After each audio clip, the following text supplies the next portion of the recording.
కుదిరిద్దిలే. ఏం చేసావురా? మా నాన్న జేబులో 5,000 కొట్టేశా.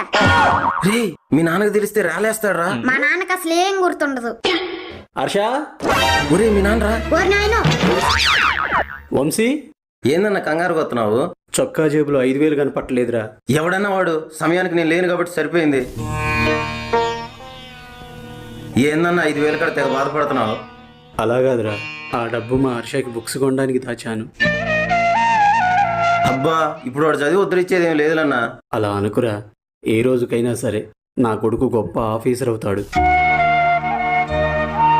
మరంత గొప్ప చదువుకి నీ దగ్గర డబ్బుందా అన్నా? సంపాదిస్తాను.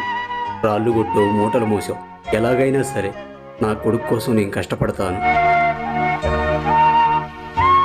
హర్ష, ఏమైందమ్మా? నన్ను క్షమించు నాన్న, ఆ డబ్బు నేనే తీశాను. అవునా? మరి ఇంకెప్పుడు ఇలా చేయకమ్మా. సరేనన్నా.